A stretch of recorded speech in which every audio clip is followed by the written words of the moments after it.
Bonjour les Itata, bienvenue dans votre émission Coutez ça. La scène urbaine sera bientôt à l'honneur en Martinique puisque le 14 avril aura lieu l'événement Urban Show organisé par l'agence Mirror Event. Et pour en parler, j'ai le plaisir de recevoir le directeur des relations publiques, Monsieur Hachan Souleymane. Bonjour Monsieur Souleymane. Bonjour, merci de me recevoir. Bienvenue chez Itata. Ouais, merci beaucoup, ça fait plaisir. Alors, vous êtes directeur des relations publiques de Mirror Event, qui est une agence événementielle. Est-ce que vous pouvez présenter un peu plus ce que vous faites? Oui, alors c'est une société que nous avons créée depuis déjà quelques années maintenant. On a l'habitude de faire un peu des événements d'envergure avec des spectacles, des comédie shows, des concerts. On est surtout axé sur ça. Donc, quelquefois, ça peut nous arriver de se laisser aller à quelques petites soirées organisées. Mais c'est surtout au niveau des événements, des concerts. On a déjà quand même fait Maître Gims, Dadju, etc. Oui, Dadju l'année dernière avec près de 6000 entrées. C'est ça. On l'a organisé aussi en Guadeloupe. Et voilà, donc on continue. On espère avoir aussi une belle réussite pour l'Urban Show le 14 avril. Ouais.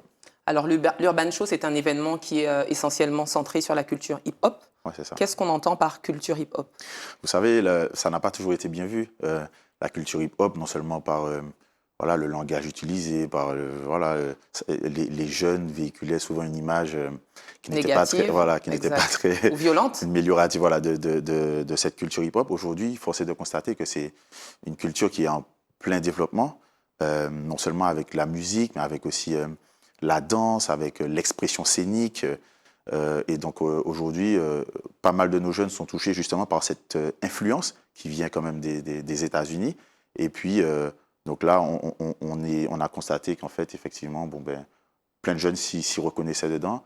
Et aujourd'hui, cette image, elle s'est améliorée, forcément. Plein de jeunes s'y retrouvent, plein d'artistes l'utilisent aujourd'hui, puisque les artistes qui sont invités, justement, ce sont des artistes qui percent à l'international. Mais justement, qu'est-ce qu'on met derrière culture hip-hop? Parce que c'est large, hip-hop. Oui, alors culture hip-hop, on met derrière du coup de la musique, on met de la danse.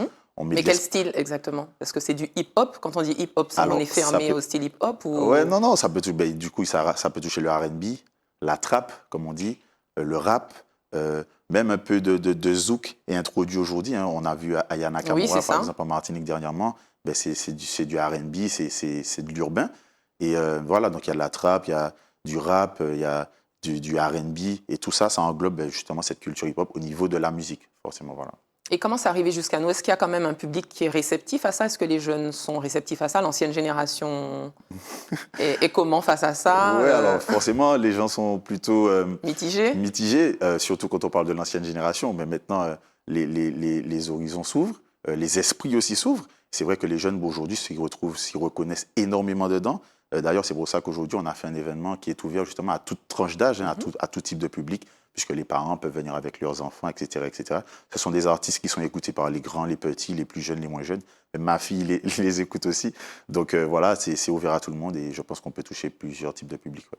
Justement, cet événement est aussi ouvert aux tout-petits. Est-ce qu'il n'y a pas trop de dérives à ce niveau-là ou au contraire, c'est bien cadré? Non, c'est ça, c'est très, très bien cadré. D'ailleurs, le choix des artistes a été fait justement en ce sens. Alors, on aura qui comme artiste, par exemple? Alors, justement, on aura Niska qui nous vient de Paris, NASA aussi qui nous vient de Paris. On aura TKMG qui nous vient de la Guadeloupe. Et puis, deux artistes d'un groupe, d'un son qui est en vogue ces temps-ci, Jiménez et Abou Debeng, du groupe Petit Génie. Ils ont fait un petit son là dernièrement qui a fonctionné énormément. Et voilà, on aura ces 5 artistes-là, avec nos DJ locaux aussi à côté. Oui, DJ Killers et DJ Stonkilla. Exact. Voilà. D'accord. Du coup, vous, qu'est-ce qui vous a amené dans ce domaine? Eh bien, figurez-vous que c'est l'air du temps, puisqu'on aime tous s'amuser un peu forcément. Et on a réalisé qu'il y avait aussi pas mal de demandes de jeunes qui, surtout en Martinique, on a tendance à regarder, on ne peut pas profiter forcément d'artistes de cette envergure en Martinique. Et puis nous, on a eu quelques opportunités par le biais de quelques contacts et tout. Et puis on s'est lancé, on a dit pourquoi pas, on s'est dit pourquoi pas. Et avec Rudy Téchec, qui est le directeur de Mirror Event, justement, on a décidé de se lancer dedans. Ça nous a bien réussi avec Dadju est déjà réalisé, avec Issa Doumbia en termes de comédie déjà réalisé, Maître Gims, c'est quand même pas rien. Et donc voilà, on essaie de continuer en ce sens. Du coup, comment vous contactez ces artistes-là? Comment ils sont la Martinique, c'est une petite île. Ouais. Comment ils arrivent à adhérer? Comment Niska arrive à vous dire oui aujourd'hui? Comment NASA Ouais. Alors c'est vrai qu'on a un carnet d'adresses, hein, à force d'être dans le milieu, on a un carnet d'adresses. On fonctionne surtout avec les managers de ces artistes-là. Il faut savoir que ces artistes-là ont des managers, on n'est pas en contact direct avec eux, mais on passe par des managers qui s'occupent de la planification de leurs prestations. Et puis, après, on négocie tout ce qui est voilà, caché. Bien évidemment, c'est le nerf de la guerre. Voilà. Mais vous arrivez quand même à avoir une crédibilité par rapport au fait que ce soit quand même une petite île, parce qu'il y a quand même eu des événements. Alors, est-ce que c'est le fait de faire venir des artistes de grande envergure comme Dadju qui fait que... Forcément, ça joue. Oui, ça joue. Forcément, ça joue. Ça nous accorde aussi un peu plus de crédibilité. Bien sûr. Quand un artiste comme Niska voit qu'il y a déjà eu Dadju, Maître Gims, etc. Et que ça s'est bien passé. Et que ça s'est bien passé, forcément, il se dit, bon, OK, pourquoi pas, sachant que ce sont des artistes qui connaissent la Martinique. Méfiez-vous, ils connaissent la Martinique. Certains d'entre eux sont déjà venus tourner certains clips chez nous, ici en Martinique. Donc, ils voient aussi comment ça fonctionne. Et donc là, c'est vrai qu'on n'a pas trop de difficultés. On s'organise et on gère au mieux. Donc, Mirror Event, c'est une petite agence, une grosse agence? C'est une très petite agence. Mais qui fait de grandes choses? Mais qui essaie de faire de grandes choses du mieux qu'on puisse le faire, voilà. D'accord, très bien. Donc, vous avez la confiance aussi des parents, parce que j'imagine qu'il y aura des très jeunes? Oui, alors effectivement, je tiens quand même à signaler qu'on a fait Dadju la dernière fois à la Palouza Arena, d'ailleurs, comme celui-ci. Donc là, le 14 avril aussi, ce sera à la Palouza Arena. Et notre fierté, c'était de voir justement des parents venir avec leurs enfants, les grands-parents avec les petits-enfants, tout le monde, toute tranche d'âge était invité et ça s'était super bien passé. Et c'est toujours dans cette optique-là que nous sommes pour justement attirer le maximum de personnes, les grands comme les petits, pour pouvoir faire un concert d'envergure, mais aussi une fête plutôt familiale. Alors c'est vrai que pour certains parents, en tout cas les retours qu'il y a, c'est que comme le style de musique, ils ne le connaissent pas forcément. Ouais. Ce qui est véhiculé dans les médias, ce ne sont pas des choses forcément saines. Ouais. C'est vrai que le fait d'amener ces artistes-là et de permettre aux parents de venir, ça les rassure aussi. Oui, voilà. Et puis ils pourront justement voir de leurs yeux vus, ils pourront entendre de leurs oreilles, et ils verront qu'au final, les messages véhiculés par ces artistes-là, bon, bien souvent, ce ne sont pas forcément les choses qu'ils prennent dans la vie. Oui, forcément. Et puis pas tout le monde à mettre dans le même lot non plus. C'est pas tout le monde à mettre dans le même lot, voilà. C'est pour ça que tout à l'heure, là, comme je disais, les artistes ont été choisis justement en ce sens pour ne pas justement privilégier plus un type de clientèle, pas d'autres clients, etc. Donc tout le monde est convié. On peut venir écouter tout ce qui va se passer en famille et ce sera agréable à entendre. Donc Mamie est bienvenue aussi. Mamie est la bienvenue. Papi aussi d'ailleurs. Très bien. Alors, à quoi on s'attend le 14 avril? Quel type d'événement on a? Qu'est-ce qu'on aura? J'ai vu qu'il y a énormément de propositions qui sont faites. Donc, on n'aura pas que de la danse et de la musique, mais il y a autre chose. Est-ce que vous pouvez présenter? Oui, c'est tout un village qu'on a souhaité créer à ce sujet. Avec, on aura des concours de danse, on aura aussi des murs de graffiti, tout ce qui touche le domaine de l'urbain, des murs de graffiti, des stands de pose d'ongles, des ateliers barbeurs, coiffure, etc. Tout ce qui touche le domaine de l'urbain, bon, forcément de la restauration aussi, à boire et à manger sur place, etc. Et puis forcément les artistes qui vont passer à tour de rôle de 14h à 22h, on sera là pour faire la fête. Alors il y a des ateliers également, il y aura de la mode. Il y aura de la mode, il y aura... performance musicale, battle. Voilà, des battles de danse. Okay. Comme j'ai dit, voilà, un grand mur de graffiti où tout le monde pourra justement s'exprimer parce que c'est aussi de l'expression scénique. Et puis voilà, concours de danse, j'ai dit. Voilà, oui, bon. Alors justement au niveau du concours, est-ce que ce sont des personnes qui sont préinscrites? Il faut se préinscrire ou bien sur place, c'est vraiment on vit l'événement pendant qu'il se fait Voilà, ça va se passer sur place. Sur place, on aura possibilité de... C'est quoi la plage horaire?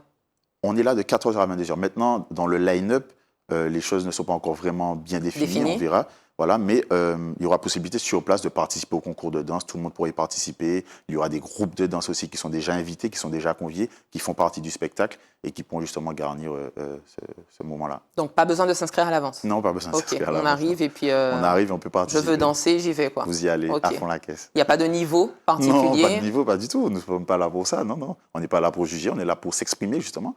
Laisser libre cours à l'expression scénique, musicale. Et voilà, et le 14 avril, ce sera un peu ça. Vous attendez combien de personnes à peu près? Vous espérez combien de personnes? On espère faire ça le comble. On espère faire ça le comble. Maintenant, on n'a pas de chiffres bien définis, mais on espère faire aussi bien qu'on avait fait la fois précédente avec Dadju.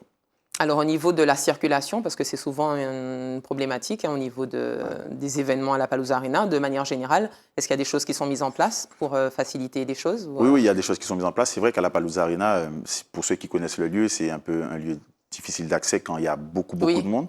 Donc le stade du François qui n'est pas loin, il y a un grand parking et tout qui sera donc à disposition ce jour-là, avec un système de navette pour amener tout le monde au point de rendez-vous, etc. Et pareil pour le retour, pour partir des navettes, etc.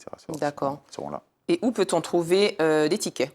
Alors, les tickets sont en vente sur Bizouk, forcément, avec un système, on a mis plusieurs packages en ligne, un package famille avec possibilité de ramener un parent, 2 enfants, ou 2 parents, un enfant, etc. Ils sont aussi disponibles sur Sparta, et puis sur aussi le pass culture pour les étudiants qui ont une somme allouée et qui peuvent bénéficier de réductions. De tarifs justement. réduits. Voilà, par rapport à ça. Cet événement-là permet aux personnes de venir aussi à leur aise avec des chaises ou bien c'est interdit Oui, d'ailleurs, c'est complètement? même préconisé. En fait, je conseille parce qu'on ne sait jamais, on n'est pas à l'abri du temps. Il peut pleuvoir. Si on a envie de s'asseoir, forcément, ce serait un dimanche. On est quand même là de 14h à 22h. Donc on peut Mais il y a quand même de la restauration. Ah oui, il y a de la restauration sur place. Il y aura à boire, à manger, des barbes à papa, plein de choses. Mais on peut venir avec sa chaise parce que la Paluzza Arena, c'est une grande cour. C'est un grand jardin. Donc on peut venir avec ses chaises, se poser, prendre un bon emplacement et puis profiter du moment. Ouais. D'accord, très bien.